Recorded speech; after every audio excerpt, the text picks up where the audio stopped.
दोस्तों, यह बात 100% सत्य है कि कोई भी व्यक्ति गरीब नहीं होता। उसकी सोच ही उसको गरीब कर देती है, क्योंकि जो इंसान किस प्रकार या जितनी बड़ी सोच रखता है, उसे उतनी ही बड़ी सफलता प्राप्त होती है। इंसानों की सोच में बस इतना सा ही फर्क होता है कि कोई व्यक्ति खुली आंखों से सपना देखते हैं, बंद आंखों से। आज इस वीडियो के माध्यम से हम उन बातों को जानेंगे जिससे आप एक ऐसी सोच विकसित करेंगे जिससे आप अपनी गरीबी को हमेशा के लिए समाप्त कर सकेंगे और फिर जीवन में कभी गरीबी नहीं देखनी पड़ेगी। मित्रों, बहुत समय पहले की बात है। गुरु और शिष्य कहीं जा रहे थे। चलते चलते वे एक खेत के पास पहुँचे। उन्हें प्यास सताने लगी। उन्हें खेतों के बीच एक टूटा फूटा घर दिखाई देता है। अब गुरु और शिष्य दोनों उस घर के पास पहुंच जाते हैं। इस घर के दरवाजे को खटखटाते हैं। थोड़ी ही देर में दरवाजा खुलता है और अंदर से एक व्यक्ति निकलता है, जिसके साथ उसकी पत्नी और 3 बच्चे भी आते हैं, जिन्होंने बहुत फटे पुराने कपड़े पहन रखे थे। गुरुजी ने उनसे विनम्रता से पूछा, क्या हमें पीने को पानी मिल सकता है? वह व्यक्ति अंदर से पानी लेकर आता है, जिसे गुरुजी और शिष्य ग्रहण करते हैं। पानी पीने के बाद अचानक गुरुजी ने व्यक्ति से पूछा, आपका खेत तो बहुत बड़ा है, लेकिन इसमें कोई फसल नहीं है, तो आप लोगों का गुजारा कैसे होता है? गुरुजी की बात सुन वह व्यक्ति कहता है, गुरुजी, हमारे पास एक भैंस है जो बहुत दूध देती है। उसी दूध को बेचकर जो पैसे मिलते हैं, उसी से हमारा गुजारा हो जाता है। इसी तरह बातों ही बातों में रात हो जाती है। गुरुजी सोचते हैं, आज की रात यहीं गुजार लेते हैं।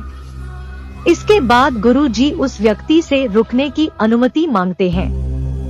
वह व्यक्ति अनुमति दे देता है और गुरुजी वहीं रुक जाते हैं। आधी रात बीतने के बाद अचानक गुरुजी उठ जाते हैं और अपने सिर के पास जाकर उससे धीरे से कहते हैं, चलो अब हमें चलना है और इस व्यक्ति की भैंस को भी साथ ले जाकर जंगल में छोड़ देना है। गुरुजी की ऐसी बात को सुनकर शिष्य को अपने कानों पे विश्वास नहीं हो पा रहा था, क्योंकि ये वही गुरु है जो इतना ज्ञान दिया करते थे। वह आज किसी के साथ गलत करने की बात बोल रहे थे, लेकिन शिष्य गुरु की बात को टाल भी नहीं सकता था। आखिरकार गुरु और शिष्य भैंस को लेकर निकल पड़ते हैं और उस भैंस को जंगल में ऐसी जगह छोड़ देते हैं जहां से भैंस वापस नहीं जा सके। उसके बाद गुरु और शिष्य दोनों वहां से चले जाते हैं, लेकिन शिष्य के मन में हमेशा ये बात खटकती रहती थी। 10 वर्ष बीत जाने के पश्चात शिष्य भी एक बड़ा गुरु बन जाता है। वह सोचता है, क्यों ना उस व्यक्ति से मिला जाए जिसकी भैंस को जंगल में छोड़ दिया था, और उसकी आर्थिक रूप से मदद की जाए ताकि उसकी आगे की जिंदगी खुशहाल हो सके। ये सोचकर वह उस व्यक्ति से मिलने निकल पड़ा और कुछ समय बाद वहां पहुंच गया। लेकिन वहां का दृश्य देखकर शिष्य हैरान रह गया। अब उस बड़े से खेत में बहुत सारे हरे भरे पेड़ लगे थे, जिन पर फल भी लगे थे। टूटे फूटे घर की जगह सुंदर मकान बना था। यह देखकर शिष्य मन में विचार करने लगा, शायद भैंस के चले जाने के कारण वह व्यक्ति अपना सब कुछ बेचकर चला गया होगा, और यही सोचते हुए वापस जाने लगता है।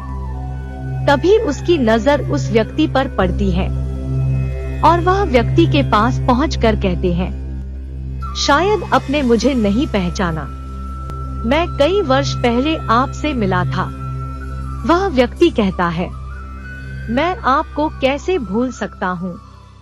आप उस रात बिना बताए चले गए और उसी रात मेरी भैंस भी ना जाने कहाँ चली गई, जो आज तक ना लौटी। बहुत दिनों तक मैं परेशान रहा, समझ नहीं आ रहा था क्या करें। परंतु जीने के लिए कुछ काम करना भी जरूरी था। इसलिए मैंने लकड़ी काट कर बेचने का काम शुरू किया। उससे जो पैसे मिलते उसको अपने खेत में फसल उगाने में लगा देता। फसल बहुत अच्छी हुई। अब मैंने कुछ फसल बेचकर मिले पैसों से खेत में एक फलों का बगीचा लगाया। बगीचे में बहुत फल होने लगे। आज मैं शहर का सबसे बड़ा फल बेचने वाला बन गया हूँ। लेकिन ये सब कभी न हो पता अगर वह भैंस यहाँ से गई ना होती, क्योंकि उसी भैंस के कारण मैं कोई दूसरा काम नहीं करना चाहता था। भैंस के जाने के बाद मैंने कोई दूसरा काम करने का विचार किया और आज मैं अपनी जिंदगी से बहुत खुश हूँ और मैं एक सफल व्यापारी बन गया हूँ। ये सुन शिष्य ने कहा, ये काम तो तुम पहले भी कर सकते थे। व्यक्ति बोला, कर तो सकता था, लेकिन उस समय मेरी जिंदगी बिना मेहनत के भी चल रही थी। इस कारण मुझे कभी एहसास ही नहीं हुआ कि मैं कोई दूसरा काम भी कर सकता हूँ। इसलिए मैंने कभी कोशिश नहीं की। परंतु भैंस के जाने के बाद मुझे लगा मैं कोई दूसरा काम भी कर सकता हूँ और मैंने निश्चय किया मैं अब जो करूँगा अपने दम पर करूँगा।